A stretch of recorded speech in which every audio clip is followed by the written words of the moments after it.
Jako dziecko mnie aresztowali i się skończyło dzieciństwo. Jakby pani kiedykolwiek słyszała płacz, to nie płacz, tylko ryk takiego małego dziecka, to prawdopodobnie nie przeżyłaby pani tego.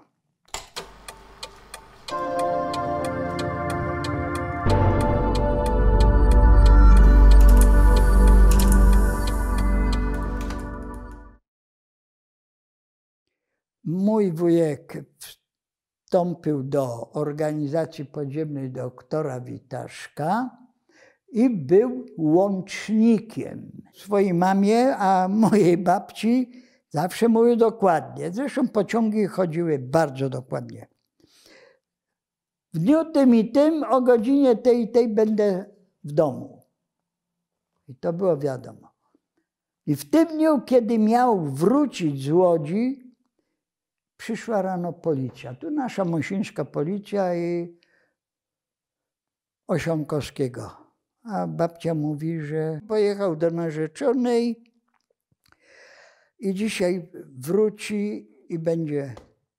No to Niemcy już zaraz obstawili stację kolejową. I moja mama, wiedząc, że 8 tam ileś, czy 9, ileś, nie pamiętam, ten pociąg przyjedzie do Mosiny, poszła na dworzec i tam była tak zwana Gittershopa. To jest taki magazyn tych dużych pakunków, co szły zawsze ekspedycją kolejową. Tam Polacy pracowali w tej Gittershopie i ten kierownik znał mamę i ją tam jakimś lewym przejściem wpuścił.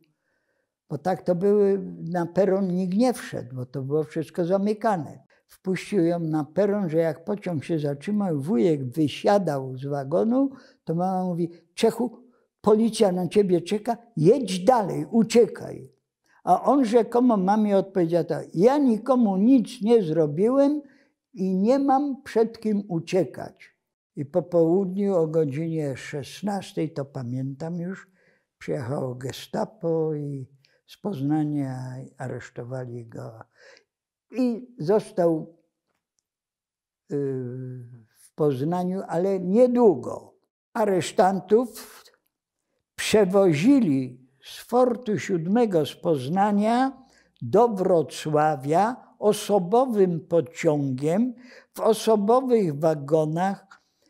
Ich 60 przewozili do Wrocławia i ten pociąg zatrzymywał się na dworcu w Mosinie, no bo to osobowy pociąg, a na dworcu w Mosinie pracował kolejarz Polak. Ci więźniowie uchylili okna, dawniej się tego opuszczało okno i kiwali, że jadą, pokazywali, że jadą na egzekucję.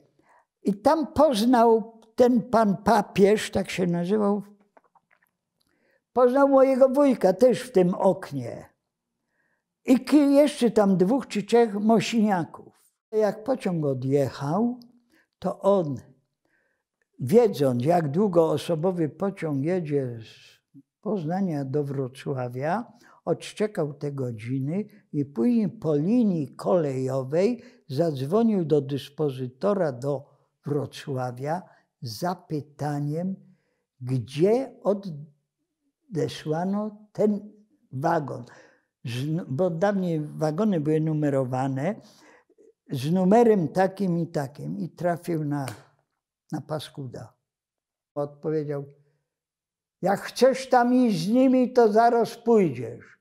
To cię gówno obchodzi, gdzie ten wagon. No i na drugi dzień po pana papieża już policja przyszła. Po mamę przyszli w nocy.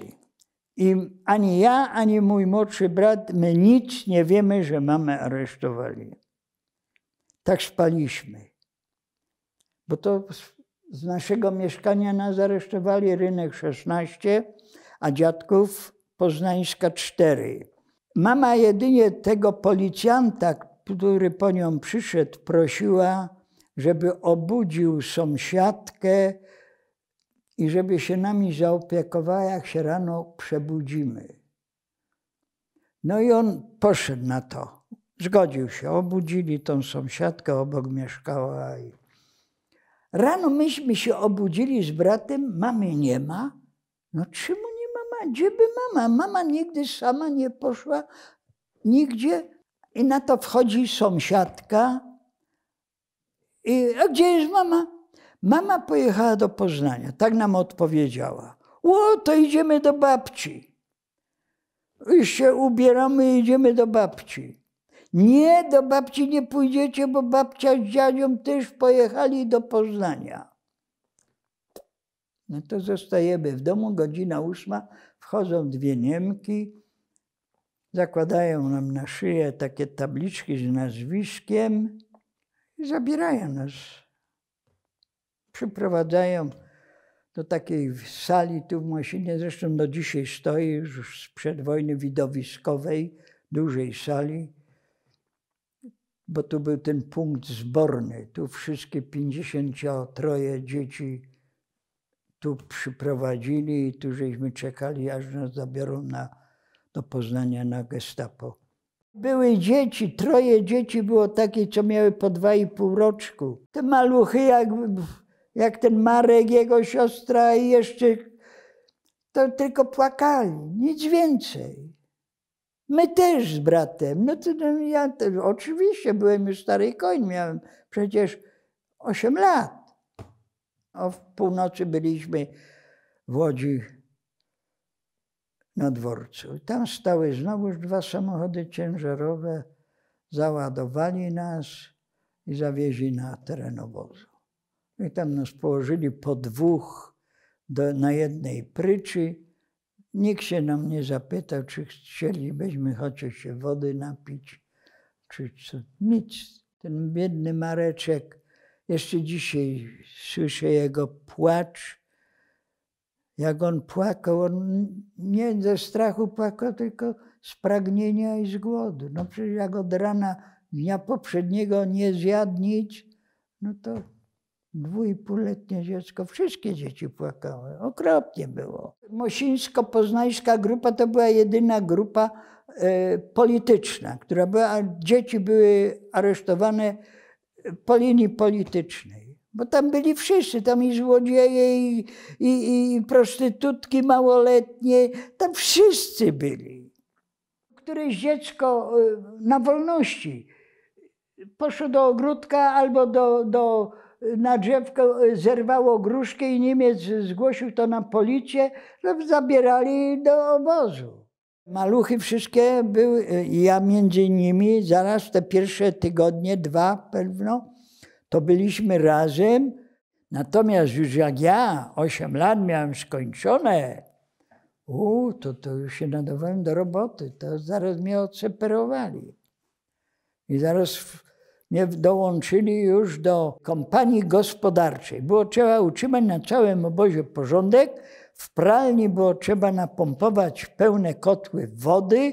Było trzeba tam, gdzie były piece, rozpalić, naszykować węgla, naszykować drewna i musztra. O 6 pobudka. Wszyscy wychodzą na zewnątrz, bez względu czy jest mróz, czy śnieg, czy deszcz, wychodzą gimnastyka. Później przy każdym pawilonie, przy każdym bloku, w każdym obozie stoi taka potężna pompa, gdzie ramię, żeby pompować nas, to musiało być przynajmniej 2, żeby to unieść. I stoi przy wylocie wody taka duża bania i tam jest pełno wody i tam się myjemy w tej zimnej wodzie. Jak się możemy zimą myć? I koniec. Potem przychodzi pajtka chleba, rano 3 centymetrowy gruba 3 centymetry i garnek, nie wiem czy to półlitrowy był, czy mniejszy, czarnej gorzkiej kawy, no i do roboty. Najgorsza była jesień. Główna droga w obozie wysadzona takimi potężnymi drzewami liściastymi, a tam nie mogło, tam był budynek komendantury, tam się liście nie mogło znaleźć przy budynku. W tej z powrotem się chodziło i grabiło i zamiatało, żeby tylko nie było liści. Jak ja jechałem do obozu, miałem zapalenie ucha. I byłem tak obwiązany. To miałem kropelki jakieś. To jeszcze mi mama zrobiła. I tak z tym obwiązaniem jechałem do obozu. W obozie, dopóki z maluchami byłem, to miałem. Miałem jeszcze w takim małym pudełeczku kropelki, także tamte starsze mogły mi zakroplić, ale jak mnie przekazali już do tych starszych, to tam na alarmie rano, do dzisiaj nie wiem, to też był więzień, ale on był kapo. On tak liczy i podchodzi do mnie, jak mnie szarpnął za to, ściągnął, co to jest? Ja mówię, ucho mnie boli. Ja mi szczelił z jednej i z drugiej strony. To, co mi ściągnął, podeptał. Ja mówię, ja tu mam lekarstwa, potrzaskał papciami. Ale do dzisiaj mi ucho nie boli. Cały obóz był podzielony na pół, na dwa. Ten Menschenlager to ten, w którym ja byłem, i dziewczyny. Dziewczyny były też w Menschenlagerze. To był ten obóz tych więźniów młodszych, którzy zajmowali się gospodarką obozową. Natomiast ta druga część, co już była starsza, to już był produkcyjny obóz. To oni już robili dla wojska, produkowali.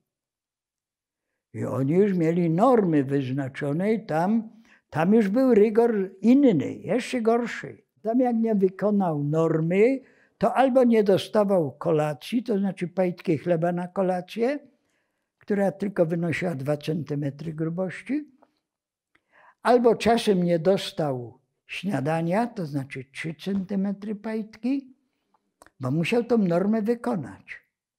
Natomiast jak wykonywał ją i był stale było dobrze, bez usterek, to nagrodę dostawał w postaci, jak po obiedzie zgarnęli te wszystkie zlewki z tej stołówki obsługi i resztki z naszego obiadu, to kucharki rozgrzały i o godzinie 16 po południu ci nagrodzeni dostawali taki żetonik, z tym żetonikiem szli do kuchni, tam dostawał chochle zupy. Ale to już była taka zupa, no jak pomieszali te wszystkie odpady, i zupę, i sosy, i od załogi, no to zupełnie inaczej smakowało, zupełnie lepsze było. Czasem szło się po południu ścieżką obozową, szedł któryś z dozorców, który dysponował tymi żetonami na tą dodatkową zupę po południu, się wyprostowało krokiem defiladowym. To on, z kieszeni wyciągnął, idź sobie do kuchni na dodatkową zupę. To była nagroda. Tak?